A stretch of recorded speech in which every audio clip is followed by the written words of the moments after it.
Assalamualaikum warahmatullahi wabarakatuh. Perkenalkan, nama saya Eli Puspitarini dengan NIM T2019-7046. Nah, di sini saya dari kelompok 9 pemateri pertama akan menjelaskan tentang konsep pendidikan menurut perspektif hadis. Sebelum itu, mari kita tahu apa itu pendidikan. Pendidikan merupakan bagian terpenting dalam kehidupan manusia, yang juga merupakan faktor utama dalam pengembangan potensi jasmania ataupun akhlak.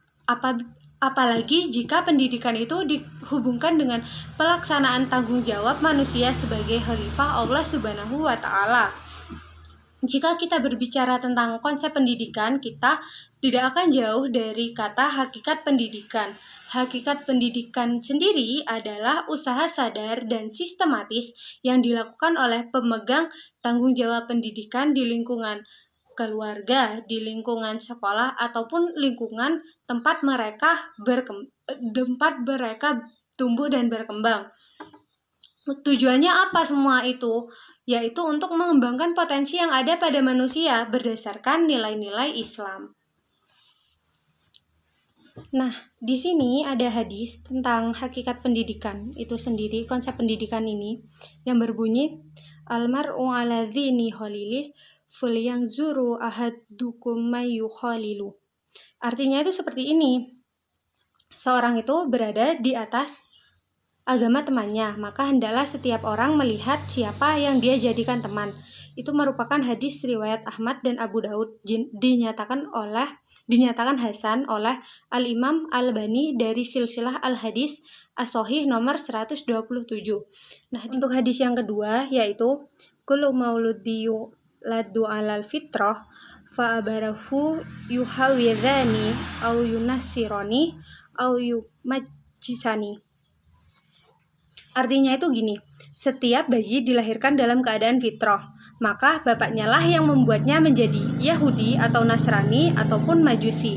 Hadis ini diriwayatkan oleh Bukhari nomor 1319 dan Muslim nomor 2658. Kegiatan pendidikan dimanapun selalu berlangsung dalam suatu lingkungan tertentu. Lingkungan pendidikan di sini itu diartikan sebagai segala sesuatu yang berada di luar diri individu yang memberikan pengaruh terhadap perkembangan dan pendidikannya. Lingkungan ini memberi pengaruh kepada anak itu bersifat tidak sengaja. Artinya lingkungan tidak ada kesengajaan tertentu untuk mempengaruhi suatu pertumbuhan dan perkembangan seorang anak. Seorang anak akan terpengaruh dengan melalui tempat ia hidup. Bila dibesarkan di lingkungan Yahudi, maka ia akan menjadi Yahudi. Begitu pula bila ia dibesarkan dalam lingkungan Nasrani ataupun Majusi. Sebaliknya, jika ia dibesarkan dalam lingkungan atau rumah Muslim, maka ia pun akan menjadi seorang Muslim. Sekian dari saya sebagai presentator pertama. Selanjutnya materi akan dilanjutkan oleh pemateri kedua. Assalamualaikum warahmatullahi wabarakatuh. Saya Arini Salsabila dengan NIM T2019-7054. Di sini saya akan menerangkan tentang beberapa hadis. Yang pertama yaitu suatu ketika Aisyah ditanya oleh para sahabat tentang kepribadian Rasulullah, maka beliau menjawab, "Kana khuluquhul Qur'ana." Akhlak Rasulullah adalah akhlak Al-Qur'an. Maksudnya di sini akhlak Rasulullah adalah akhlak Al-Qur'an, yaitu kepribadian juga keseharian Rasulullah merupakan manifestasi dari Al-Qur'an. Seperti contoh dalam Quran surat Al-Baqarah ayat 153 yang bunyinya, "Ya ayyuhalladzina amanu sta'inu bis-sabri was-shalah." Wahai orang-orang yang beriman, jadikanlah sabar dan sholat sebagai penolongmu. Sesungguhnya Allah bersama orang-orang yang sabar. Kita Sudah tahu kan ceritanya waktu Nabi Muhammad pernah dilempar kotoran unta oleh orang-orang kafir, tapi beliau tetap sabar, beliau tidak membalasnya. Kita sebagai umatnya harus mencontoh sikap-sikap beliau, dan banyak lagi contoh-contoh lainnya. Dan seperti yang kita tahu, Rasulullah itu diutus untuk makarimal akhlak atau menyempurnakan akhlak. Maka tentu saja akhlak beliau sangat-sangat mulia sesuai dengan tuntunan Al-Quran.